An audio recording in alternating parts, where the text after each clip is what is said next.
Ó, já teve mensagem aqui do Jean Carlos. O orgulho está com o Paulo Costa. Admiro muito o seu trabalho. É bom começar a quarta com um bom elogio, né? Que bom, né? Começar a noite de Obri- quarta, né? é, Obrigado, Jean Carlos. Deus abençoe você, viu? Legal. Vou começar aqui oficialmente, então. Olá a todos, bem-vindos e bem-vindas a mais uma edição das Quartas de Conhecimento, que tenho certeza que já estão na agenda do mercado farmacêutico nacional como um grande encontro e uma grande possibilidade de assimilar novos conhecimentos e dicas para levar para o seu dia a dia, para o dia a dia da sua farmácia. Mais uma vez, estamos aqui e quero mais uma vez convidar vocês a seguir a sessão, os especialistas. Temos peritos nas mais variadas áreas que atingem diretamente a operação da sua farmácia, de assistência farmacêutica, automação, passando por digitalização, farmácia popular, logística, PBM, precificação, gestão. E nós temos um perito em liderança que vai trazer muito conhecimento para nós na noite de hoje. Só para reforçar, né, a gente já teve a oportunidade de interagir, alguns, né, profissionais de farmácia já tiveram a oportunidade de interagir com o Paulo Costa no primeiro webinar, além de conferir outros conteúdos que ele já veiculou na sessão. Mas só para reforçar, ele é farmacêutico de formação, assumiu a gestão da sua primeira rede aos 24 anos. Hoje ele já acumula mais de 2 décadas de experiência em posições de liderança no setor, com passagens inclusive por grupos como a Farmarcas. E hoje ele vai trazer para nós um tema de suma importância para o seu dia a dia, né? Para realmente sermos líderes de fato, é preciso saber a arte de delegar de forma inteligente, garantindo uma farmácia autônoma e produtiva, sem o tempo todo ter que apagar incêndios, né? Esse é o desafio, mas há sempre caminhos para superar esse desafio. Então, já deixo aqui a palavra para o Paulo, para que ele mais uma vez nos brinde com muito conhecimento nessa quarta especial aqui de hoje. Obrigado, Paulo. Um abraço. Bem-vindo. Grande abraço, meu amigo Leandro. Muito obrigado mais uma vez pelo convite. Muito obrigado mesmo ao Panorama Farmacêutico pela oportunidade de poder estar aqui com vocês compartilhando esse tema que é muito importante. No mês passado, se eu não me engano, acho que foi mês passado, nós tivemos aqui, juntamente com vocês, na quarta do conhecimento, falando sobre o tema de contratação, né? E agora estamos de volta falando sobre o tema de delegação. Eu gosto muito desse tema, já há muito tempo estudo liderança, pratico liderança, como o Leandro bem trouxe ao longo da minha carreira, e percebo que cada vez mais esse tema vai se tornar nevralgicamente importante para qualquer liderança, qualquer gestor, de qualquer empresário em qualquer área de qualquer negócio. Então, eu agradeço muito, peço que podem pegar caderno, caneta para tomarem as suas notas e que a gente possa chegar até o final desses 40 minutos de apresentação. É 40, né, Leandro? 40 minutos de apresentação, a gente possa sair aqui, pelo menos com noções que possa esclarecer como é que a gente pode delegar de maneira inteligente e nos tornarmos, obviamente, líderes cada vez mais produtivos. Eu sei que o Leandro já fez a minha apresentação, mas só para complementar, não está aparecendo o meu negocinho do Zoom aqui no canto, não, né, Leandro? Na tela. Não, na tela não, tá? Para mim Então tá aparece que bom, a tua. É que eu estou com o chat aberto, mas, né, só tá vou bom. reforçar, aproveitando o ensejo, né? Quem já tiver perguntas, pode mandar por aqui suas dúvidas. E não só perguntas, tá, gente? A gente quer convidar vocês a dividir experiências conosco. Então, você que Perfeito. teve uma questão, um desafio ligado à sua liderança dentro da farmácia, algum projeto, alguma iniciativa que mereça ser valorizada aqui, pode escrever para a gente. Dividir isso com o Paulo é muito importante para que esse conhecimento chegue para você agora, no ato, né? Vamos em frente. É contigo, meu caro. Obrigado. Então, complementando, eu sempre atuei com varejo independente, sou farmacêutico, tenho uma paixão especial pelo varejo independente e gosto de trabalhar com empresários de varejo independente e vê-los prosperar e ajudá-los a fazer isso. Ao longo da minha carreira, além de farmacêutico, procurei me especializar muito na área de gestão, porque para que a gente pudesse ter uma carga técnica suficiente para poder atuar junto aos empresários das farmácias independentes e a gente poder elevar, de fato, o nível de gestão e a capacidade competitiva. Então, para isso, eu me pós-graduei na Fundação Getúlio Vargas, né, no MBA de Gestão Comercial, também me graduei, pós-graduei no curso da FAP de comportamento no século XXI, principalmente comportamento do consumidor no século XXI, que é muito diferente, impacta muito das mudanças que estamos vendo no ambiente de varejo como um todo, mas sobretudo no farmacêutico. Também concluí recentemente meu MBA executivo na Fundação Dom Cabral. E eu sempre procuro, quando dou o treinamento, inclusive hoje à tarde tivemos o treinamento que a gente tem todos os meses, com todos os membros da Eden Grupo, que é a empresa da qual eu sou o CEO, que nós fundamos há 7 meses atrás e que vem crescendo de maneira sustentável e de uma maneira muito interessante, né, com os empresários que já fazem parte do nosso grupo. E eu sempre procuro trazer temas ligados à liderança para o desenvolvimento, porque eu acredito que o varejo independente precisa de uma nova leva de liderança, nós precisamos mudar a mentalidade da forma de liderar, porque o que nós fazíamos antes não serve mais para o contexto que estamos vivendo hoje. E eu sempre costumo trazer o tema de uma certa forma profunda no contexto técnico, mas trazendo para a realidade do dia a dia para que a gente possa ter uma noção prática. Então, não são coisas que eu trago de achismo, mas são que têm embasamento técnico em literaturas muito reconhecidas, que são aplicáveis e que já fizeram parte dos mais dos 20 anos de experiência que eu tenho com varejo independente. E eu começo a minha apresentação de hoje fazendo essa pergunta que sempre surge quando nós falamos de empresários ou mesmo de gestores de algumas farmácias, seja gerentes, seja supervisores que eventualmente passam por desafios semelhantes. No caso do empresário, você é um dono ou o bombeiro do seu negócio? E por que bombeiro do seu negócio? Porque ele traz a metáfora de que o dono que é bombeiro, ele passa o tempo todo apagando incêndios, né? A gente pode nos transportar para um cenário em que o dono de farmácia chega na sua farmácia e se envolve com vários afazeres operacionais do dia a dia e resolve, ao mesmo tempo, vários problemas que surgem no dia a dia, seja problemas de divergência de caixa, seja reclamações de clientes, seja problemas com entregas de distribuidora, seja o atendimento no balcão, depois corre para fazer o pagamento no banco, depois muitas vezes sai para ir buscar o filho na escola. Então, a atividade do empresário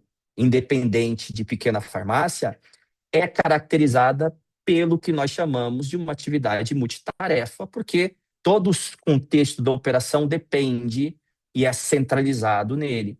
Mas nós temos também empresários que já não estão mais na qualidade de pequenas farmácias, que têm mais de uma loja ou múltiplas lojas, mas que também vivenciam o mesmo cenário de sobrecarga operacional por razões diversas, né? Quando nós temos um empresário de uma pequena farmácia, nós temos uma motivação.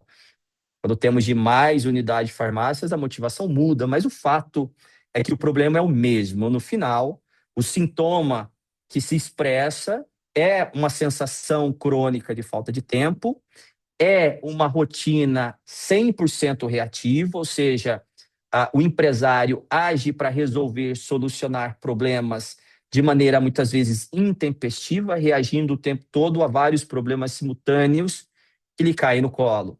E, por fim, isso afeta as vendas e o resultado da empresa. Por quê?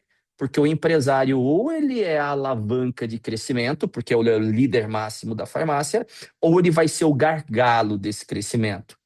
E, por fim, se a operação depende totalmente da presença do empresário, e quando eu digo empresário, vamos traduzir o líder, né? O líder, o empresário é o líder máximo, é o criador, é quem deu vida ao negócio, é para quem todos os liderados olham, os funcionários olham para saber o que deve fazer, para onde deve ir, mas se esse empresário ele está envolvido em resolver pequenos problemas diários o tempo todo, então o fato é que muitas vezes esse empresário não se caracteriza como um empresário de fato, um líder de fato. Ele é basicamente um empregado do seu próprio negócio. É muito claro, quando trabalhávamos com associativismo, em vários grupos que eu dirigi, é muito comum, muitas vezes, os empresários terem dificuldade para participar de treinamentos, participar de reuniões, participar de temas de discussão relevantes para o desenvolvimento do seu negócio, porque tem dificuldade de sair da farmácia, né? Então, quando a realidade do empresário torna ele um escravo do negócio, ele é como se fosse um empregado do negócio. Não é o negócio que trabalha para ele, mas é ele que trabalha para o negócio. Bom, por que, então, essa centralização exacerbada de muitos empresários e que é muito comum, não só no segmento farmacêutico, mas em vários segmentos? Eu já passei por isso, já fiz parte de empresas que a gente criou, que se tornaram grandes, que se tornaram médias, que se tornaram gigantescas. Eu passei pela fase de estar no início, passei pela fase de estar no meio, passei pela fase de estar grande em posições operacionais, em posições táticas, em posições estratégicas e vivenciei na prática o que é você estar numa operação pequena e o que é estar numa operação grande. E eu digo para vocês, passei pela fase de ser centralizador. E essa centralização, ela tem um motivo, ela tem uma razão. Tem um escritor, um estudioso, né, um autor chamado Nahavand, que traduziu isso e descreveu muito claramente como a ilusão do controle. Nós, líderes, gestores, muitas vezes temos uma ilusão, uma crença que se nós não fizermos nós mesmos, a tarefa vai sair errada e nós vamos perder o controle do nosso negócio. Eu já tive experiência de estar com empresários com grande potencial de crescimento e conversando com eles nas suas farmácias, né, eu os percebi atolado de tarefas operacionais, a farmácia vendendo muito, ele tinha um potencial de ter várias unidades de farmácia, mas ele se limitava no máximo duas, porque ele se tornava o gargalo e ele não podia crescer, porque ele não tinha equipe para sustentar o crescimento. Então, essa ideia, essa crença de que a tarefa só vai sair errada se eu estiver à frente dela, é uma ilusão de controle. A ilusão que tudo só vai funcionar se eu controlar a totalidade da realização da tarefa. Mas isso, na verdade, esse sentimento que nós temos, eu já tive muitas vezes, ele é um vício. Ele é um vício do nosso cérebro, e isso é explicado pela neurociência como um vício em que o nosso cérebro, nós, muitas vezes ativos, empresários, são audaciosos, são movidos por desafios e são viciados na necessidade dopaminérgica de receber recompensas constantes por resolver problemas pessoalmente. Vocês já perceberam que quando muitas vezes nós temos um dia atarefado, com várias tarefas para resolver, várias, e chegamos muitas vezes exaustos em casa de tanto fazer tantas coisas, falamos, nossa, hoje o dia rendeu, né? Essa é uma sensação característica que nós temos. E eu já passei por isso, muitas vezes quando a gente estava começando alguma coisa, e eu também passei por um momento de já ter uma camada intermediária de gestores em que eu não tinha que fazer tanta sensação operacional. E eu vou falar uma coisa para vocês. Quando a gente se senta numa posição estratégica em que a parte operacional está delegada e distribuída, dá uma sensação para o viciado em dopamina e adrenalina de que a gente não está fazendo nada. Então, muitas vezes essa dependência da necessidade de controlar, de fazer e de ser recompensado diariamente, se sentir ocupado diariamente, que faz com que nós tenhamos a ilusão de controle e caiamos no que é chamado a armadilha da centralização. Mas isso tem um preço, isso tem um impacto. A nossa sensação dopaminérgica de saciação diária, de tarefas, de estar atarefado, né, de saber que eu cumpri vários desafios ao longo do dia, operacionais, e no final do dia me sentir útil, ele custa o preço do crescimento. do seu negócio, porque nós nos tornamos o próprio gargalo que limita esse crescimento. Agora, nós temos que pensar da seguinte forma: ok, eu tenho essa sensação viciante, essa necessidade de controlar e me sinto inseguro, mas é, eu, eu não é só por isso que eu me sinto inseguro. Eu me sinto inseguro porque eu já, de certa forma, tentei muitas vezes e não consegui, né? Então, a pergunta que a gente tem que se fazer a partir disso é: quanto custa a nossa hora? Quanto, como dono, como empresário, como líder, custa a sua hora de trabalho? Quanto custa a sua hora de trabalho como líder do seu negócio?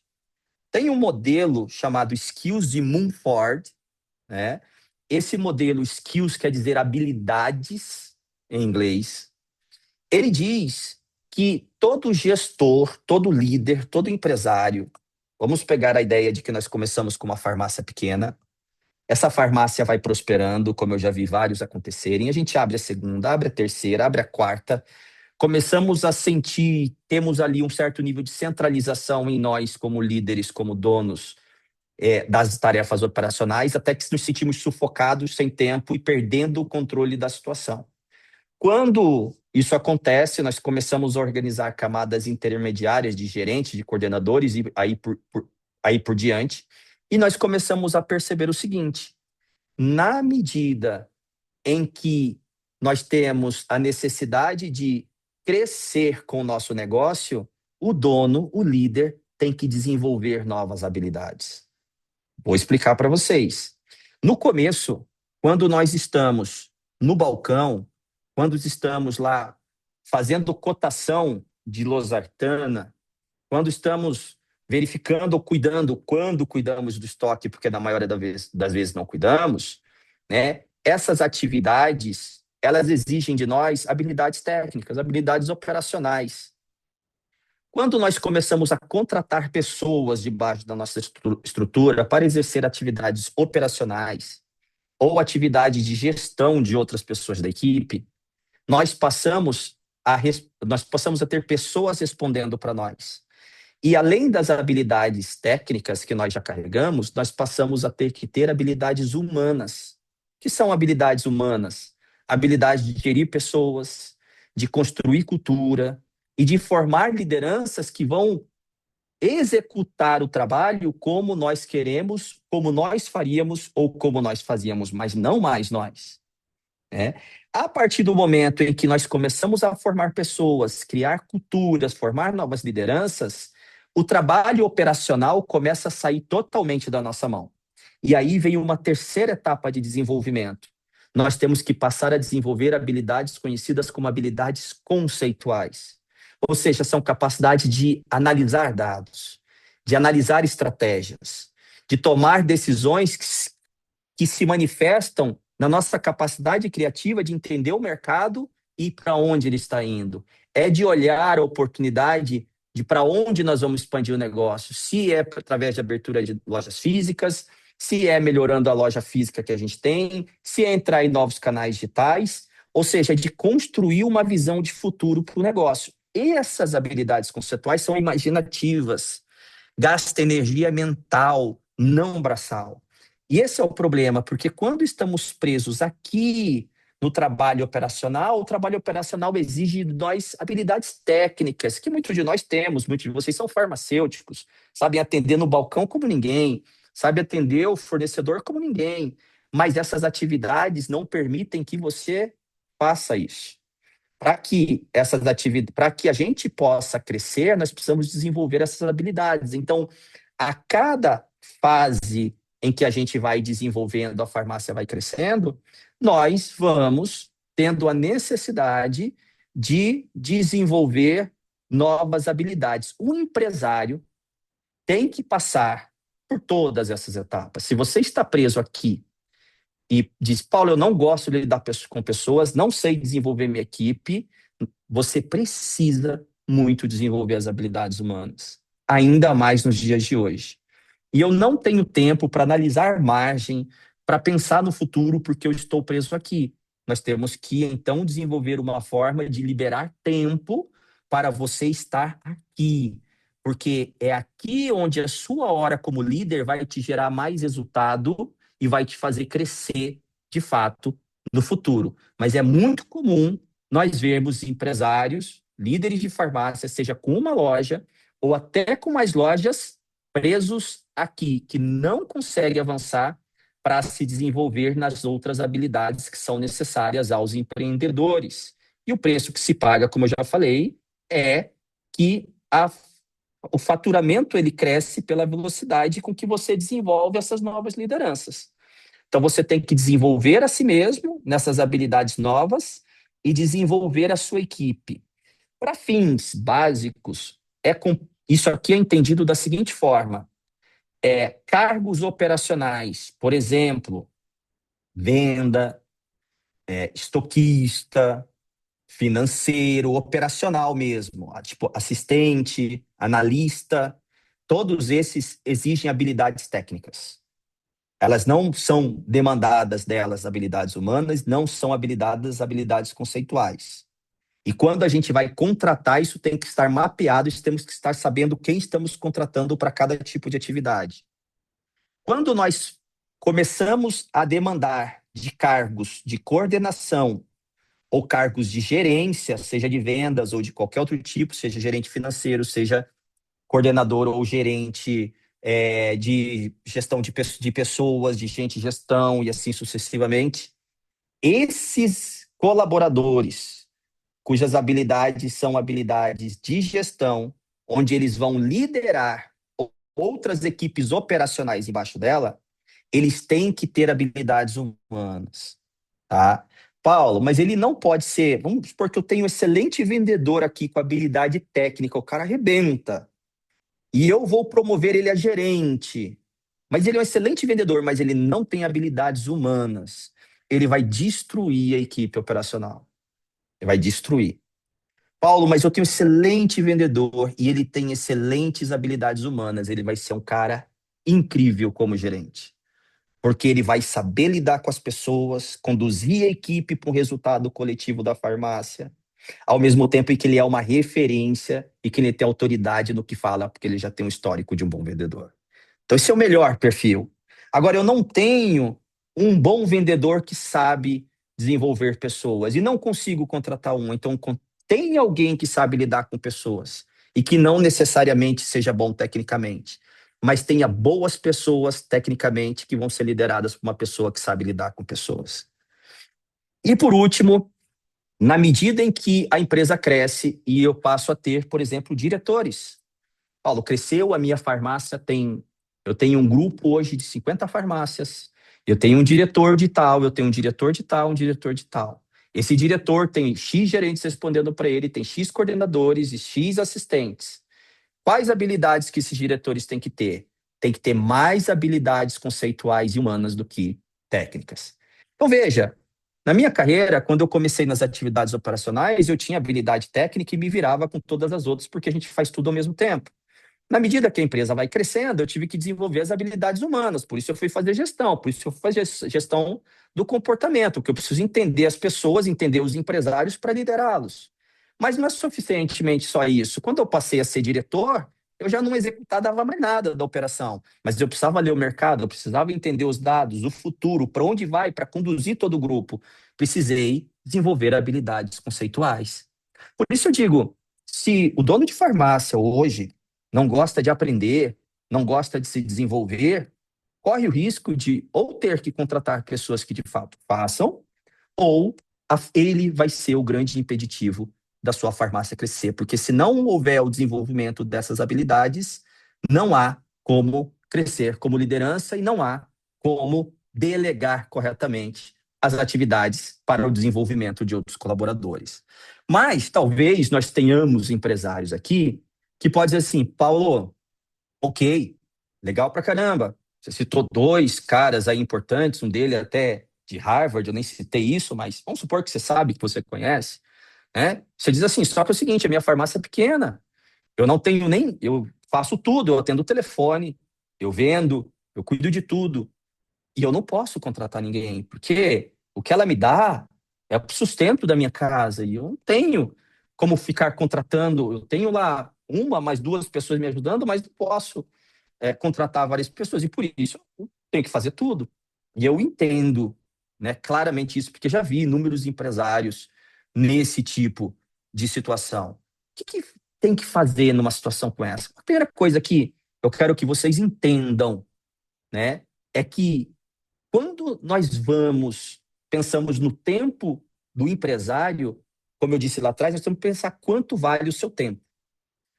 Quanto vale liberar 2 horas do seu tempo para desenvolver as habilidades conceituais, olhar margem, cuidar de questões que são relacionadas a você como empresário, né? Que é olhar o futuro da empresa. Quanto custa liberar essas 2 horas? Então, o que a gente tem que fazer quando a gente é muito pequeno e o orçamento é curto, né? Nós não vamos contratar profissionais caros, gerentes, não é por aí que nós começamos. Nós começamos delegando atividades que não exigem julgamento deles para a tomada de decisão. Não contratamos. Porque o que muita gente faz é o seguinte: eu contrato o cara para ajudar no financeiro, deixa ele lá, e ele tem que tomar decisões que ele não foi treinado e não está preparado e não tem maturidade para tomar. E aí, quando ele toma uma decisão errada, o que o empresário faz? Vai lá e corrige, ou vai lá e faz, e diz: olha, eu estou falando, eu mesmo que tenho que fazer, porque senão ninguém faz. Manda embora e ele volta a cuidar do operacional como ele fazia, e dali ele não sai mais. Então, a ideia é que, para resolver esse problema, nós temos que delegar para um outro colaborador, que aí é mais barato porque é operacional, atividades repetitivas. Atividades que eu posso transcrever em rotina repetitiva, eu posso fazer um POP, procedimento operacional padrão, de, por exemplo, como limpar a farmácia. Primeiro começa por aqui, você faz isso, limpa aqui, utiliza esses recursos, esses materiais todos os dias e depois checa. Com checklists visuais, treina a pessoa e ela executa, porque é uma atividade que qualquer pessoa pode fazer sem necessidade de ter que tomar uma decisão. Essas tarefas são as primeiras tarefas que tem que fazer, delegar. Então, sugestão que eu dou: Paulo, eu preciso começar a delegar, preciso fazer isso. Comece, então, a escrever, descrever todas as tarefas que você realiza que outra pessoa, basicamente treinada, consegue fazer sem ter que tomar uma decisão para fazer. Primeiro, essas atividades. Depois, com o crescimento, por quê? Porque isso vai te liberar o tempo que você vai aplicar aí para fazer sua farmácia crescer. E ela crescendo, aí você vai criando as camadas superiores de cargos que exigem mais complexidade de tomada de decisão, né? Contrate, comece então pela mão de obra mais barata, para os trabalhos mais operacionais, mais repetitivos. Esse tempo que vai te liberar, você usa para focar naquilo que vai te fazer crescer. E aí sim, as coisas vão, asseguro, vão começar a acontecer. Agora, tem muita gente que diz assim: eu contratei, eu coloquei a pessoa ali para trabalhar e ela não conseguiu fazer, cometeu um erro, me gerou prejuízo, então não funciona, eu tenho que fazer. Deixa eu explicar para você. Muitas dessas justificativas acontecem porque foi feito de maneira errada, tá? Porque delegar não é delargar, que é um chavão muito utilizado no meio de gestão de pessoas, né? Não é delargar. O que é delargar? Fulano, faz isso aqui para mim e depois me entrega no final do dia. Isso é delargar.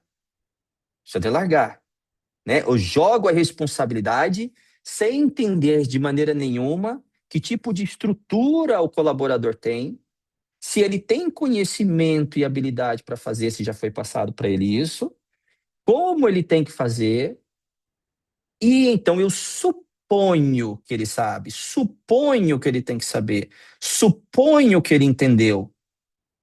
E na maior parte das vezes o resultado foi ruim, não por culpa do colaborador, mas pela forma como eu conduzi o processo de transferir a tarefa para ele. Então, Richard Hackman, que é um pesquisador de Harvard, ele trouxe uma informação muito interessante e provou que a autonomia da equipe, ela deve ser feita, transferida de forma gradual e estruturada. Não pode ser feito de uma única vez e tem que ter um método para fazer isso. E como é que eu faço, então, Paulo, para delegar de maneira segura?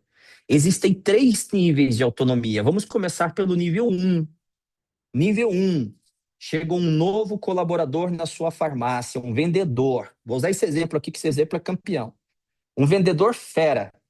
Já passou por 3, 4, 5 farmácias, todas ele arrebentou de vender. E você contratou ele. E ele sabe vender, ele sabe indicar vitamina, ele sabe indicar suplemento, ele vende bem genérico, ele atende bem os clientes adoram ele, amam ele, vão por causa dele. Fantástico, incrível. Ele chega, o que você subentende? Esse cara já sabe vender, eu boto ele no dia seguinte, deixo ele lá, ele vai vender, vai arrebentar, não precisa mais nada. Tá certo ou tá errado? Tá errado. Mas por que tá errado? Porque ele era bom nas outras empresas que ele trabalhou. Na sua, o processo pode ser diferente. Na sua, a cultura pode ser diferente. Na sua, o jeito de trabalhar pode ser diferente. Então, mesmo quem quer que seja, seja aquele que tem mais experiência, como eu digo aqui, os novos colaboradores, né? Ou seja, aqueles que não têm experiência nenhuma, que chegam pela primeira vez, todos eles não podem começar a sua função sem ter um acompanhamento inicial. Ninguém. Ninguém. Paulo, contratei você, experiente, vai chegar lá, vai trabalhar lá, vai dirigir a minha rede de farmácia, como você já fez em outras. Senta aí, eu vou viajar, daqui a um mês eu volto. Não, eu preciso passar um tempo com o dono, com o fundador, que ele precisa me explicar o jeito da empresa dele, porque é diferente das outras por onde eu passei. E o grande erro começa aqui, porque a gente contrata as pessoas, joga ela na função e subentende que ela já entende como fazer. Tanto quem já é experiente, como também aquele que não tem experiência nenhuma, que ainda é pior. Então, para esses, a gente tem que orientar como é que faz. Sobretudo, os novos colaboradores sem experiência nenhuma, que não têm maturidade na função. Esses que não têm maturidade na função, que não têm experiência, nós temos que dizer para ele como fazer, ele tem que repetir exatamente da mesma forma e não fazer nada diferente. Até pelo menos um tempo, até que ele comece a fazer repetidamente sem precisar de acompanhamento. Por isso que é uma escada gradual. Ele começou a fazer durante um tempo, com sua supervisão, a supervisão do gestor, acompanhando diariamente, todos os dias, fez, checa, vê se teve erro, corrige, checa, olha. Nós temos 90 dias de experiência de um novo colaborador para fazer esse trabalho. O problema é que muita gente não faz, passa 90 dias, ele não provou para que veio, depois de 6 meses decide demitir, o custo ficou caro, né? Então, faz repetidamente a tarefa, faz junto, acompanha, corrige, até o ponto que você começa a observar que ele está fazendo sozinho, sem erro nenhum. Está funcionando direitinho, o comportamento dele é legal, está alinhado com a cultura, aí você vai para o segundo nível, que é o quê? Eu vou começar a dar autonomia para ele, mas monitorada. Então, o que eu vou fazer? Eu vou começar a dizer para ele: olha, ele vai chegar com um problema do que ele fez daquela tarefa, algo que não funcionou, e eu não vou dar resposta para ele. Eu vou dizer: pense no problema e me traga 2 sugestões que a gente vai decidir juntos. O que eu estou fazendo aqui?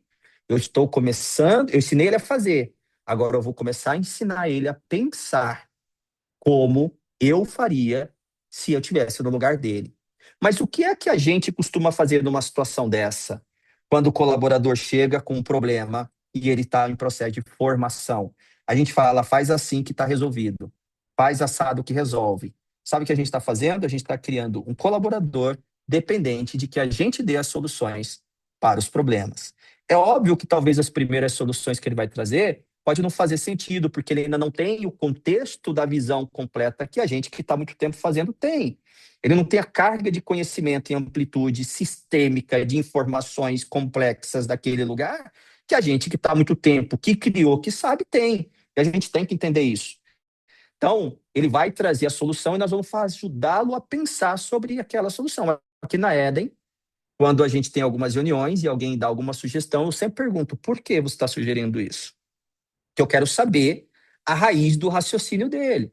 Como ele raciocinou, como ele pensou a respeito daquilo, como ele chegou naquela solução, para ver se faz sentido. Às vezes não é o que eu faria, mas o que ele pensou faz sentido e é muito melhor do que eu faria. Quando o colaborador começa a fazer e sugerir coisas que entregam mais valor do que você faria, ele começou a amadurecer e ele chega no nível em que você começa a dar delegação plena, que é o quê? Você começa a poder dizer para ele o seguinte: a partir de hoje, você tem que me dar esse resultado. Passa e me apresente o resultado daqui a 15, daqui a 30 dias. Aqui, você já não quer mais saber como ele vai fazer. Por quê? Porque você já ensinou, você já sabe que ele vai fazer como você espera que faça, você já testou as tomadas de decisões dele, sabe que ele está decidindo melhor do que você decidiria, então você pode dar autonomia, porque ele vai entregar fazendo da maneira que você espera.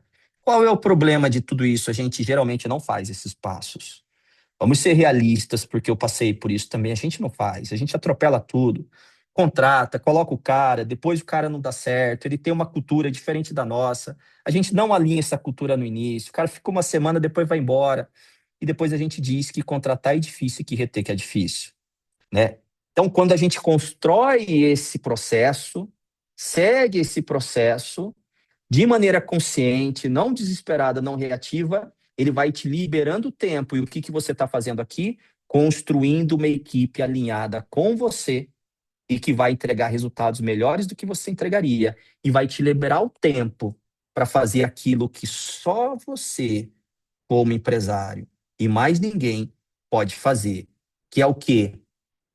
O tempo do dono, o tempo do CEO, o tempo do proprietário, quer fazer o quê? Fazer aquilo que importa, se relacionar com o mercado, aquilo que traz valor para o negócio, manter o alinhamento da cultura, manter essa estrutura que está sendo criada alinhada com os seus valores, com o seu propósito, para que ela não se quebre e ir cuidando da expansão do negócio. Se nós vamos abrir novas lojas, para onde o mercado está indo, que categorias têm crescido, se nós temos que ir para o digital, como nós vamos para o digital, qual é o nosso plano de um ano, qual é de dois, qual é de três, qual é de quatro, qual é de cinco.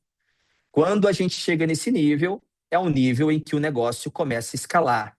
Por que, que o negócio começa a escalar? Porque isso aqui só o dono pode fazer. Isso aqui, relacionamento, alinhamento de cultura e expansão de negócio, é indelegável. Não tem como delegar, não tem como passar para outro. Paulo, mas agora eu tenho 300 farmácias, 400, e eu vou botar um CEO, e ele vai cuidar disso. Você chegou no ponto, então, de poder delegar a estratégia. Mas até que isso aconteça, quem tem que cuidar da estratégia somos nós. O gerente não vai, o coordenador não vai, o balconista não vai, ninguém vai fazer isso. Só quem pode fazer isso pela farmácia somos nós. Então, galera, é isso que eu tinha para trazer para vocês. Quero aproveitar aqui o ensejo. Aqui na Eden, nós temos uma vertical que é Eden Educação, que trabalha para capacitar os empresários, trazendo gestão de alto nível aplicado à farmácia. E nós estamos disponibilizando o nosso conteúdo gratuitamente para o varejo independente. Essa é a iniciativa da Eden de compartilhar conhecimento. Temos a primeira temporada lá. Já vamos lançar em breve a segunda temporada. Vamos continuar produzindo conteúdo, disponibilizando lá, fora os demais canais da Eden, que a Eden tem. Então, você pode acessar com QR Code e se inscrever gratuitamente, vai ter acesso à plataforma. Também convido vocês para seguir-nos nas nossas plataformas da Eden Grupo Brasil, que é o Instagram da Eden, e o meu Instagram pessoal, do Paulo Costa. Tem vários conteúdos que a gente posta lá. Agora, recentemente, criamos um novo canal que estamos testando o formato, vendo se funciona, onde a gente traz notícias do varejo farmacêutico, discutimos sobre a perspectiva do impacto no mercado, a perspectiva do impacto na gestão. Assistem, deixem seus comentários, fica com a gente junto com isso e vamos juntos ajudar a desenvolver o varejo farmacêutico independente que precisa, e precisa muito. E contem comigo. Leandro, é isso, meu amigo. Estou à sua disposição. Não sei se tiro o slide, não sei se deixo aqui, o que eu faço? Não, acho que pode, de repente, uma sugestão, né? E rodando algumas telas aí como insights, né? Acho que é interessante para que as pessoas Ah, absorvam dar mais tá conhecimento, bom. né? Deixem também, pô, Tá. importante esse aí para que as pessoas, né, sigam nas redes sociais, acompanhem o Vou deixar aqui trabalho um e essa pouquinho, porque às iniciativa. vezes não deu tempo, Deixa né, um de pouquinho, tirar. A propaganda é alma gente do vai passando negócio. aqui. É, Tá vamos bom, que meu irmão. vamos. Vai É lá, isso vai aí, lá. né? E eu vi que já tem muitos comentários aqui, né? Mas, gente, vamos jogar pergunta aqui, viu? Importante, tá? Eu lancei uma pergunta aqui, mas eu vou lançar algumas provocações aqui. Eu sempre aproveito o ensejo para ser o provocador de plantão, né? Mas Uhum. o Paulo, você falou, me chamou muito a atenção sobre a ilusão do controle, né? Acho que é um termo Sim. muito legal, porque me parece que essa é uma questão fundamental a ser resolvida. Mas, pela tua experiência, pela tua trajetória no setor, você identifica alguma área de negócio onde o gestor tem mais dificuldade em soltar a rédea? É no estoque, é na equipe, é no financeiro, em compras, no atendimento? Onde você vê mais dificuldades? Ou ela é congênita, acaba Não, abrangendo toda a operação? áreas que são dois tipos de áreas, cuja margem de erro é muito baixa, por exemplo, financeiro, né? Uma. Geralmente, quando solta numa farmácia, é o marido e a esposa, um cuida da área comercial, o outro vai cuidar do financeiro, mas é mais difícil porque tem uma relação de confiança, pode, obviamente, ter erro, tem riscos envolvidos. Então, para delegar determinadas atividades para essa área, tem que ter muito bem descrito a atividade operacional e os níveis de autonomia de acesso que a pessoa vai ter. Então, volto a dizer, quando vai delegar uma área dessa, você começa pelos lançamentos. Você não vai dar autonomia que a pessoa que não tem maturidade para ter não vai ter, você começa pelos lançamentos, né? Você começa pelo que é básico, mas toma tempo. Tem aquela máxima da lei de Pareto, 80-20. Se você for fazer um mapeamento de tudo que você vai ver que 80% das coisas que você faz, você podia terceirizar, porque é atividade que te toma tempo e você não precisava fazer, né? E 20% das que são relevantes, que entregam o maior resultado, são aquelas que realmente você não pode delegar e só você tem que fazer, né?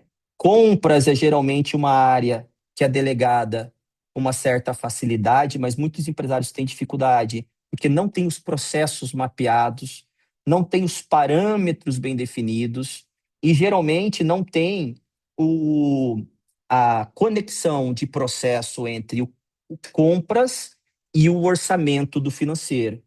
E aí compra errado. E a primeira experiência de compra errado, ele já fala, eu tenho que comprar, porque senão comprou demais e comprometeu o fluxo de caixa da farmácia. Então, por falta, não de profissional, mas falta de processo estruturado, de limites claros, de indicadores claros, essa área, e pelo impacto que ela tem no fluxo de caixa, ela talvez seja um pouco mais difícil ser delegada. O balcão é mais fácil, mas é onde o empresário de farmácia geralmente encontra mais o prazer do que faz. Muitas vezes pela vocação que ele tem, geralmente é farmacêutico, geralmente é balconista, e ali ele se identifica, mas ele não pode ser dependente dessas funções, senão ele não consegue ter tempo para pensar em como fazer o negócio crescer. Agora, o Léo trouxe algumas provocações interessantes, né? Como mudar a mentalidade do dono de loja independente nos dias de hoje? Ele sabe que precisa mudar, tem necessidade, mas tem uma trava e é a lógica do sempre fiz assim. Pode ser um bloqueio emocional, né? Acho que você pode ajudar a responder essa pergunta. E ele até relata a experiência de que conversou com muitos donos, já vem conversando com muitos donos de lojas e que resistem a essa mudança, né? Nem mesmo um bom canal digital ele tem nos dias de hoje, porque essa barreira acaba também comprometendo essa expansão, né? Como é que você vê isso, né? E como esse bloqueio Aí a pode... gente, aqui a gente vai entrar numa disciplina que é gestão de mudanças, tá? Que a gestão de mudanças, ela diz, mudar dói e mudar é difícil, porque quando a gente está no status quo, nós estamos numa zona de conforto, né? Nós estamos numa zona de conforto. E existem, muitas vezes, às vezes a gente vê determinadas mudanças no mercado e para nós é muito óbvio que a gente está vendo para onde ele vai, quem vai ficar, quem vai sair, mas o empresário, às vezes, ele está perdendo venda, mas ele está se ajustando, ele ainda não quebrou. né? Ele ainda não doeu o suficiente nele. Geralmente, o processo de mudança ele acontece de duas formas, né? Ou pela dor, que é quando dói, né? E isso geralmente o mecanismo, a biologia, a vida teve uma forma muito eficiente de nos fazer provocar sair da zona de conforto, ou pela consciência, né? Na verdade, que é ou pelo prazer, né? E o prazer, ele vem da consciência de entender que realmente eu preciso mudar. Quando eu estou nessa fase da mudança, eu posso ter três estágios que eu posso ter. Eu posso estar no estágio que a gente chama de fechado, que é quando esse empresário diz: eu sou assim, eu nasci assim e eu vou morrer assim. Esquece que ele vai morrer assim. Ele já decidiu, ele tomou a decisão. Ele tem um outro estágio que se chama detido. Ele quer mudar, ele sabe que precisa, ele está vendo, mas ele tem barreiras, barreiras de ordem psicológica, como o Leandro falou, barreiras de ordem estrutural, como ele falou, barreiras de ordem limitantes, como o Leandro falou. Esse empresário aqui, como é que a gente ajuda ele a mudar? Trabalhando e tirando, ajudando ele a tirar as barreiras da frente. Isso aqui talvez ele leva tempo, e aí a gente tem que trabalhar ele no tempo, água mole em pedra dura, tanto bate até que fura. Eu costumo trabalhar, eu bato muito aqui, eu fico batendo, eu fico provocando, eu continuo falando o que ele tem que ouvir, eu confronto.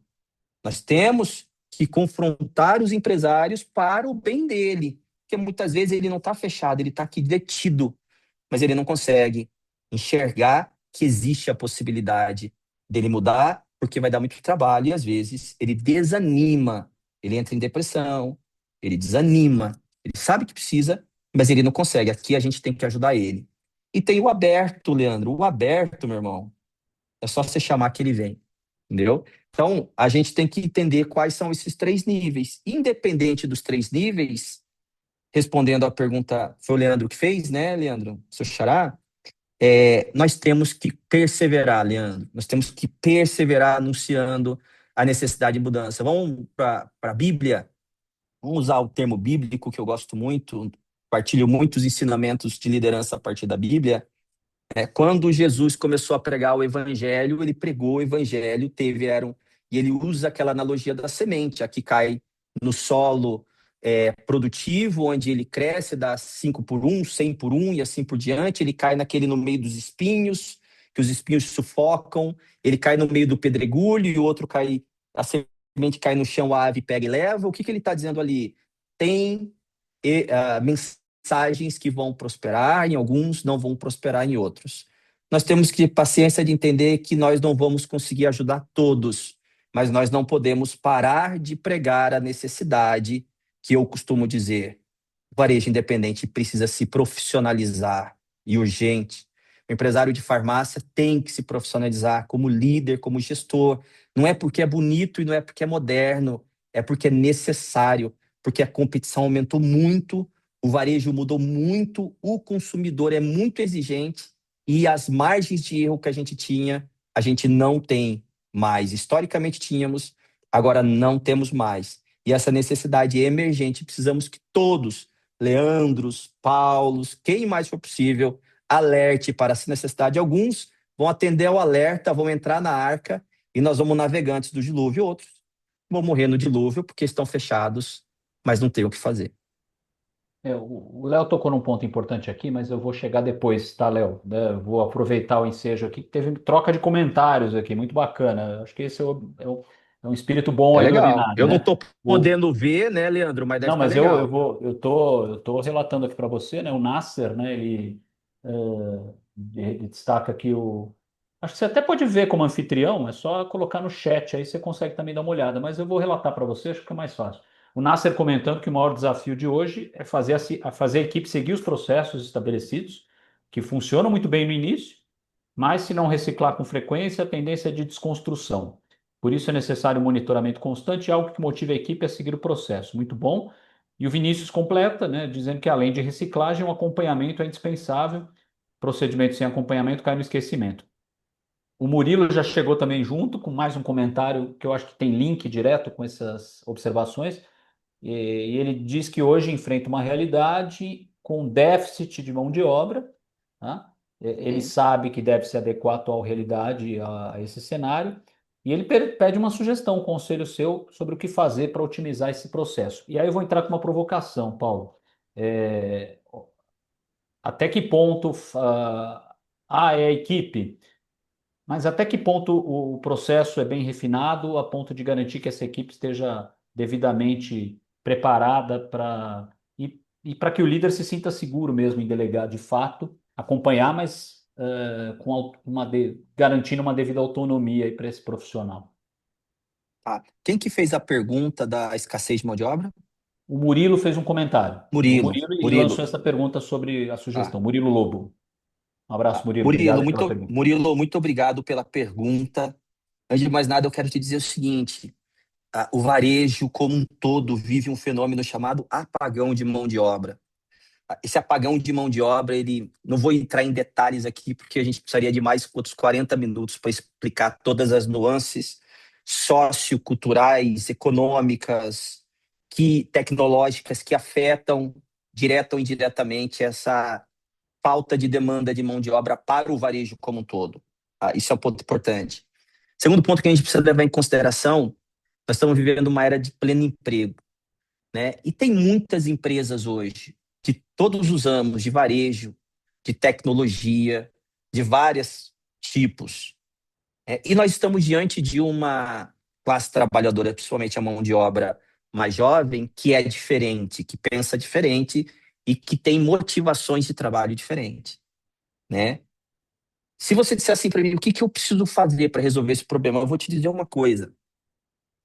Se você fosse pensar de maneira neutra, tá? Totalmente neutra. Faz de conta, você apaga de sua memória que você é dono de farmácia. Você está procurando emprego. Você entraria, você iria querer trabalhar na sua farmácia, nessa farmácia que hoje você é dono? Você gostaria de entregar seu currículo? Você gostaria de estar lá, de trabalhar lá? Você sentiria realizado de estar lá? Você sentiria orgulho de chegar em casa e dizer, olha, eu trabalho na farmácia do Murilo? Você sentiria? Porque na minha experiência de farmácia de muitos anos, eu vi de tudo. Eu vi farmácias que conseguem criar um mecanismo de gestão de pessoas, um modelo de trabalho que funciona, e vi algumas que a relação de trabalho é horrível, né? Empresários que reclamavam de dificuldade de contratar, de reter, e em loco eu via que o ambiente era terrível. Por isso que eu faço essa pergunta, faço essa reflexão. Você iria entregar o currículo na sua farmácia para trabalhar? Por quê? Porque a competição por mão de obra está muito grande. Então, ou nós temos os melhores ambientes, eu não estou falando aqui de salário não, tá? Ambientes, porque a gente costuma ouvir dizer assim, ó, a nova geração não se importa com dinheiro. Então, tá bom, ela se importa com o quê? Né? Quais são os melhores? Como é que a gente constrói um ambiente em que as pessoas que moram na tua comunidade local, não sei onde é, na tua região, olhem e desejem, eu quero trabalhar lá. Porque é legal, porque todo mundo que trabalha lá é feliz, porque todo mundo que trabalha lá gosta de trabalhar, porque todo mundo que trabalha lá é contente, porque todo mundo que trabalha lá tem oportunidade de se desenvolver. Porque se você não tiver essas qualidades, o seu índice de capacidade de empregar fica muito baixo, porque você concorre com outros comércios da região que se tornam mais atrativos. A gente tem que lembrar que a gente tem dois tipos de cliente. O cliente para quem a gente vende e a nossa equipe é um tipo de cliente, porque eles escolhem trabalhar conosco. E escolhem por quê? Né? Então, eu costumo desafiar os membros da comunidade da Eden. Hoje mesmo, quando a gente teve reunião, treinamento hoje à tarde, a gente falou muito sobre isso, que nós precisamos construir ambientes em que as pessoas queiram estar, né? Que elas queiram te seguir, o Murilo, que elas estejam lá e saibam que vão crescer, vão poder sustentar sua família, óbvio, mas, cara, é muito bom estar lá, ele gosta de estar lá com você. Infelizmente, Murilo, te falo conhecimento de causa, né?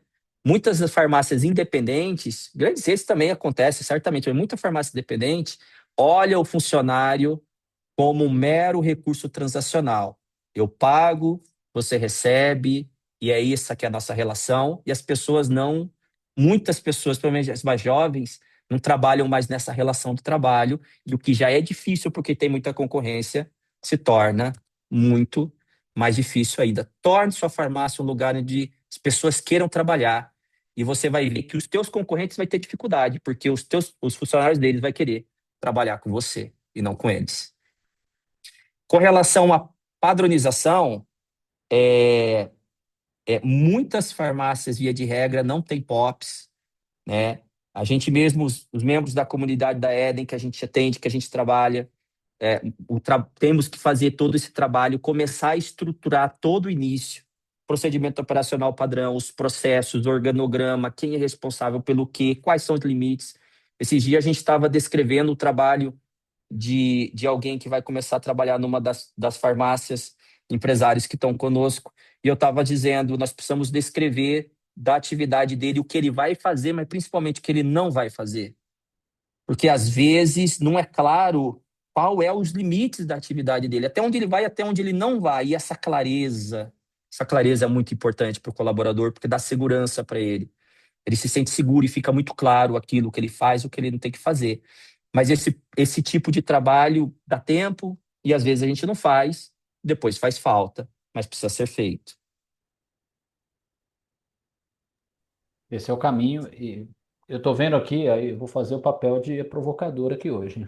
Estou vendo muitas discussões sobre equipe, né? E de fato, né, a gente sabe que é um desafio treinar e fazer com que essa equipe realmente siga o que nós queiramos e necessitamos, né? Mas onde está a autorreflexão aqui do líder, né? E aí, Paulo, mais uma provocação aqui que eu quero fazer para a nossa audiência. Você falou, tem os níveis de autonomia, né? Qual deles hoje você vê que representa a maturidade da equipe da farmácia? Por onde eu cheguei? Porque a gente fica com esse dilema, né? Como é que eu vou desenvolver a autonomia da equipe sem perder o controle, aquela velha ideia do controle, mas sem perder o controle sobre indicadores críticos da farmácia? Ruptura, margem, atendimento ao cliente. Como é que dá para costurar isso, né? E É, o que que dá para virar POP? O que que dá para virar processo? O que que dá para virar checklist que tire o líder um pouco dessa tentativa de controle extremo sobre o negócio sem sucesso? tá.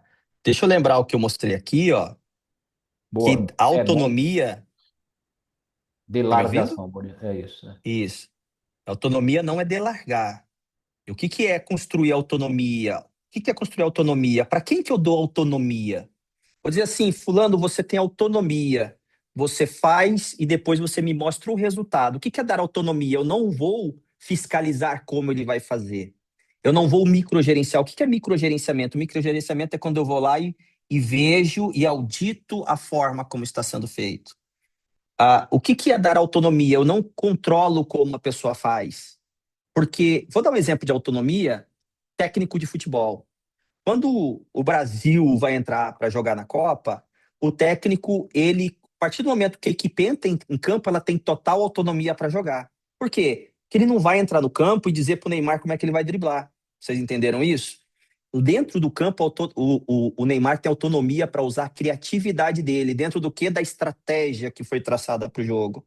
Então, qual que é o papel do técnico de futebol? É uma analogia perfeita, viu, gente? Tem uma série na Netflix, chama-se Playbook. Assistam. E tem uma entrevista, tem uma parte, a primeiro episódio é com José Mourinho, que é treinador de futebol, que é treinador de futebol. E ele fala exatamente isso: eu não posso entrar no campo e driblar pelos jogadores, dizer vai para a direita, vem para a esquerda. O que que eu faço? Eu ensino eles a trabalhar em equipe, como eles vão vencer juntos. É isso. Gente, isso falta muito, isso falta muito, isso falta muito. Porque o empresário se preocupa tanto com os detalhes de como o cara tem que fazer aquilo, que ele já é maduro para fazer, que se esquece de como é que ele sincroniza aquela equipe que ele tem para ela vencer junto. Então, o trabalho do técnico Ele ilustra muito bem isso, porque quando o time vai para o jogo, ele não controla mais. Ali o time tem autonomia. Então, a mesma coisa. Mas esses jogadores são profissionais. Quando eles eram de base, eles foram aprender os fundamentos do futebol. Foram aprender a cabecear, foram aprender a tocar. Aí o treinador parava, falava: não, você toca assim. Vocês entenderam? Quando a gente tem um profissional mais jovem, mais novo, ou alguém que entra para uma função que ele nunca fez, ele é como um jogador de base. Então, primeira coisa que nós temos que fazer com ele é dizer: sua função é essa, seu trabalho é esse, e você vai fazer assim. E ele tem que fazer com você perto dele durante pelo menos alguns dias, até ele ganhar confiança, para você começar a soltar. Quando você vai soltando, você vai fazendo o que ele chama de escada gradual estruturada. Você vai soltando e você vai, aos poucos, conforme ele vai ganhando confiança, você vai soltando. Olha, gente, a gente sabe fazer isso. A gente era bebê, engatinhava, depois ficou tropeçando e caindo, e o papai e a mamãe ali do lado para não machucar. É a mesma coisa. Lógico que nós não estamos lidando com crianças, estamos lidando com profissionais, mas tem função que quando você contrata, a analogia é muito próxima, porque eu tenho que estar do lado ali. Porque se eu não estiver do lado, olha o que vai acontecer. Se a criança começa a engatinhar e começa e cai e machuca, ela vai ficar o quê? Traumatizada. E o que isso vai afetar? O desenvolvimento dela. Vocês entenderam? E sabe quem que fica traumatizado também? O líder, o dono. Sabe por quê? Porque quando essa criança fica traumatizada, ela não vai conseguir andar. E aí ele fica com a sensação de que ninguém consegue, só ele. E aí ele não desenvolve mais ninguém. Vocês entenderam? Então, as más experiências por conduções erradas de delegação faz com que reforce a ideia de que não dá para delegar. Então, a partir do momento que você começa a fazer isso gradativamente, depois você ensina, ele vai chegar no grau de maturidade, Paulo. Mas tem gente que não vale a pena, porque a cultura não bate com a minha, os valores são diferentes. Comportamentos errados, comportamentos desalinhados com cultura, você não desenvolve, você demite. Não confunda. Cultura e valores são critérios de contratação e demissão. Agora, aprimoramento técnico e maturidade é perfeitamente desenvolvível se a gente levar em conta o tempo. Outro problema, eu vou citar aqui para fechar esse assunto, Leandro.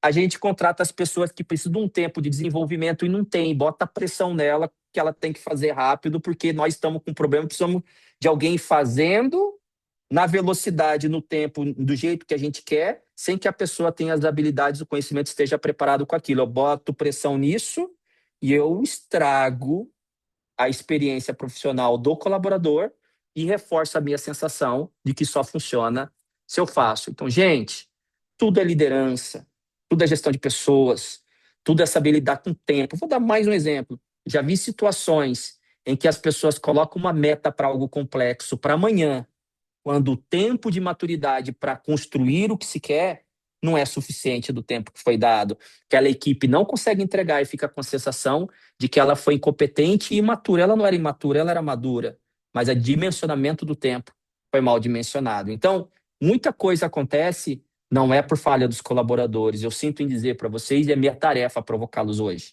É falha nossa, como líder, como dono e como empresário, que precisamos nos capacitar para cumprir essa responsabilidade que é liderar. Liderar não é privilégio, liderar é responsabilidade. Você até eu fui, né, enquanto te ouvia, fui lembrando do Oscar Schmidt, né? A gente teve a passagem dele recente, né?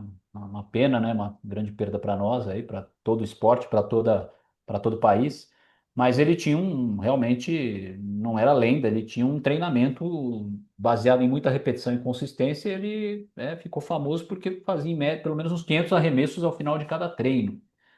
Mas duvido que tivesse um treinador para ficar monitorando o que ele estava fazendo. Ele fez por perseverança própria, por entendimento de que aquilo era o necessário para que o talento dele aflorasse, né? E foi bem interessante essa analogia, porque ele tinha, de certa maneira, uma autogestão. Sabemos que nem todos os profissionais vão chegar com esse. Mas você não acha que tem ferramentas e gatilhos para que essa autogestão funcione, e aí a partir daí o líder comece a entender um pouco mais e trabalhar melhor esse conceito de delegar sem, né, abandonar? Equipes operacionais, aí vem a sabedoria da liderança, né, Leandro? Quando que a gente vai. Nós vamos ter um Oscar. Quantos Oscar a gente vai ter no basquete, né? Então, a gente tem que entender que mesmo o Oscar, com toda o sentido autodidata dele, a determinação intrínseca que ele tem, ele já demonstrava isso desde criança, mas o Oscar passou por uma escolinha quando criança. Ele só tinha um talento diferente, mas ele passou. Se o Oscar não tivesse passado, teria aflorado o talento dele? Você entendeu? Então, o que a gente precisa entender é o seguinte: tem sempre alguém que está no nível um. Quem está no nível um e não importa a capacidade dele estar dentro, ele tem que ser tratado dentro de um modo de desenvolvimento que ele é nível um. Os talentosos vão aflorar, você vai levar ele para o 2 e depois para o 3. E quando chegar no 3, você não precisa mais se incomodar, você tem o Oscar com você. O seu incômodo com ele quando chegar no 3 vai ser de retê-lo, que aí você não vai querer perder o Oscar. Só que para você achar um Oscar, você vai ter que passar nessa esteira aqui, talvez 200 candidatos até chegar no Oscar, entendeu? Então, muitos jovens chegam nas escolinhas de basquete para jogar basquete todos os dias. Muitos passam pelo processo de aprender a bater a bola, de arremessar a cesta, passam por essa. Aí um funil menor vai passar para o nível 2, onde ele começa a entender que ele precisa de uma autonomia mais estruturada, onde você vai começar a deixar ele. Como é que se arremessaria numa situação de pressão? Como é que você arremessaria numa situação de combatividade? Você vai colocar ele num contexto diferente. Sabe o que acontece muito, Leandro? A gente não saber respeitar essa evolução que o profissional tem no tempo e entender que por mais que a gente faça o processo certinho, tem gente que não vai se adaptar à cultura, vai embora, vai sair nos primeiros 90 dias e tá tudo certo, porque o processo das pessoas evoluírem do nível 2 e 3 é um processo de seleção natural. Tem alguns que vão ficar com a gente, vai ficar por muito tempo e vai nos dar muito orgulho, os outros vão nos decepcionar e vão embora. O problema é acreditar que por conta disso nós não temos que ter um processo elaborado que funcione com todos aqueles que a gente treina, que a gente tem na nossa equipe, porque todos precisam ser instruídos, depois precisam com a gente aprender a tomar decisão e depois sim, de feito isso, eles mostram maturidade suficiente para poder tomar decisão por si próprios. Mas eu estou contratando um gerente maduro. Beleza, a gente já sabe que no sentido de tomar decisão, ele já sabe, mas ele vai ter que passar ainda que mais rápido pelo nível um e 2 para se aculturar no ambiente do nosso negócio, que pode ser diferente do outro lugar, para depois ganhar delegação plena. É assim que funciona. É só fazer isso sistematicamente durante muito tempo que você vai ter um negócio imbatível onde as pessoas vão querer trabalhar porque as coisas funcionam da maneira que tem que ser. Isso são anos de estudo, testado em empresas vencedoras, grandes, médias, pequenas. Funciona, gente. Não tem erro. Muito bom, o caminho é esse mesmo. E, bom, gente, estamos aqui às 8h12, né? Para não também não estender muito tempo, eu vou lançar uma pergunta final, né? E lembrando que o webinar vai estar disponibilizado a vocês em breve, nos próximos dias, no Panorama Farmacêutico, dentro da nossa sessão especialistas. Mas vou fazer aquela pergunta, é de 1 bilhão, eu sei que não é fácil, mas a gente tem que fazer, né? De qualquer forma, esse é o nosso compromisso. Vamos supor que, de bandeja, todos os gestores de farmácia ganhassem 2 horas livres por dia ao delegar melhor a operação. Onde eles conseguiriam investir melhor esse tempo, Paulo? Eu acho que é importante mostrar os ganhos, porque às vezes a gente fica no bloqueio de, minha equipe, né, não vai não permite que eu faça isso. Tira a equipe do ar aí. Pense em Aqui, 2 horas livres para delegar sim. melhor, ao delegar melhor a operação. Onde você acha que poderia Ele, ganhar o gestor? aqui, ele ganha aqui. Essas 2 horas livres ele ganha para construir relacionamento com o mercado, né? Fazer negociações que são relevantes. Ele não vai ficar cotando lá produto de reposição do dia a dia, mas vai negociar aquelas categorias que têm mais impacto no volume de venda e que qualquer 1% de margem realmente melhora a performance do negócio. Ele vai focar no desenvolvimento da equipe, vai focar no alinhamento da cultura, em checar se todo mundo está se comportando, fazendo e agindo exatamente com o que é aceitável e não fazendo aquilo que é inaceitável. Isso aqui é muito importante, gente. Isso aqui é muito importante. Porque na medida que a empresa vai crescendo, essa cultura vai ficando sólida, ela roda sozinha. É isso que assegura a longevidade. Você pega empresas como grandes redes, Raia, Drogasil, todas elas passaram um tempo forjando e alinhando a cultura. Quem que conduz o alinhamento da cultura? O CEO. É o dono, não é mais ninguém, não tem como terceirizar essa atividade. E por fim, ele vai ler mercado, vai entender para onde que o mercado está crescendo, o que, que meus concorrentes estão fazendo. Ele vai sair na rua, ele vai olhar o concorrente. Não que o concorrente tenha que ficar psicopaticamente preocupado com o concorrente, não, mas ele vai olhar, ele vai entender que movimentos que estão sendo feitos no mercado. Ou seja, ele vai começar a pensar como estrategista, porque qual que é o problema? O empresário consumido pela operação não tem tempo de pensar em estratégia. E pensar em estratégia é o. Opa! E pensar em estratégia é pensar o quê? É isso que eu coloquei aqui, aqui a gente vai fechando. É pensar com habilidades conceituais, é a habilidade de imaginar, de concatenar ideia, de reorganizar dado e falar, a oportunidade do mercado está indo para cá. Se a oportunidade do mercado está indo para cá, o que que eu vou fazer? Vou engajar o meu time de nível 3, mostrando a minha visão, e eles vão dizer como é que eles vão me ajudar a alcançar os indicadores que eu estabeleci para me levar até essa direção. Gestão é isso. Muito bom. Acho que é isso, né? E, gente, o desafio está lançado, né? Eu acho que a gente sabe que não é simples, tá? Isso passa por N superações de bloqueios e, claro, né? Passa por formação de equipe, mas talvez a gente não precise de um Oscar, né? A gente talvez ou não precise de um nível de exigência tão grande, né? Mas consiga ter profissionais engajados em tornar. Talvez o Oscar seja você, gestor de farmácia, né? E é isso que a indústria, o distribuidor, o parceiro estratégico espera, né? Aquilo que o Paulo comentou como principal consequência. Você vai ganhar tempo para estabelecer negociações de alto nível, né, mais assertivas e mais qualificadas para o seu negócio, né? Acho que esse é o caminho. Olha, a próxima vez vou fazer já um desafio para o Paulo. Vamos trazer um exemplo prático aqui, né? De farmácia que a gente sabe que o Paulo está engajando muitas farmácias no seu ecossistema, com muitos aprendizados, e eu acho que podemos, de repente, trazer para essa conversa também um exemplo prático, né, do que eu vivi. Fica a provocação aí, Paulo. E, Vamos trazer sim. Vamos trazer boa, um, mais de um. Isso aí é legal. tranquilo. Mostrar cases aí para mostrar para vocês os caminhos que existem e, de fato, a experiência de quem já conviveu com essas mudanças faz muita diferença. Paulo, obrigado mais uma vez pela presença. Quero agradecer a todos aqui também, mais uma vez prestigiar a Quarta de Conhecimento. A gente vai dar um intervalinho, né? Porque na semana que vem tem Corpus Christi, um feriado mais extenso, de certa maneira. Então, as Quartas de Conhecimento provisoriamente vão para dia 10 de junho, mas com mais novidades quentes aí para vocês e aprendizados relevantes. Fica de olho, porque a Quarta de Conhecimento continua aí firme. Só o feriado pede uma trégua, né? Mas estaremos juntos aí com muitos conteúdos e o Paulo também estará à disposição de vocês para novos contatos, conexões.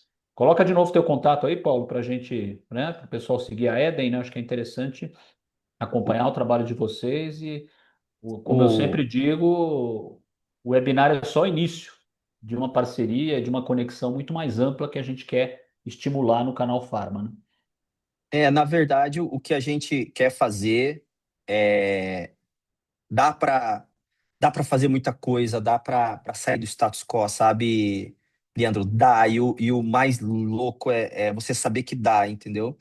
Então, costumo dizer para os membros da comunidade da Eden que a gente não está criando, não somos uma associação. Então, não precisa ser uma associação, não somos uma associação. Mas somos colaborativos como se fosse uma. A natureza jurídica não é de associação, mas a lógica é semelhante. Eu costumo dizer, todo mundo que está entrando não está sendo convidado para nos seguir, está sendo convidado para nos ajudar a construir. Isso é pertencimento, isso é propósito. E quando a gente fala sobre liderança através de propósito, senso de pertencimento, a gente não fala de discurso, Leandro, faz, porque a gente vive assim aqui o tempo todo com os empresários da ED. E é muito legal, então, quem quiser conhecer o trabalho, quem quiser fazer parte, Tá aí, coloquei meu Instagram, coloquei o da Ed, se quiser chamar por lá, só chamar, a gente encaminha aqui para a galera. Se for aqui de São Paulo, vem nos visitar, vai ser um prazer construir uma nova história, como você sabe, né, Leandro? Tu sabe que eu já fiz outras vezes, juntamente com quem quiser fazer parte dessa nova jornada que a gente está construindo na Eden. Muito bom. Esse é o caminho. Mais uma vez, brigadão, meu caro. Estamos juntos, como sempre. Obrigado a todos aí pela audiência, pelo prestígio. E que venham mais quartas de conhecimento aí. Grande abraço, gente. Boa noite. Obrigado e abraço a todos. Tchau, tchau, Leandro. Valeu.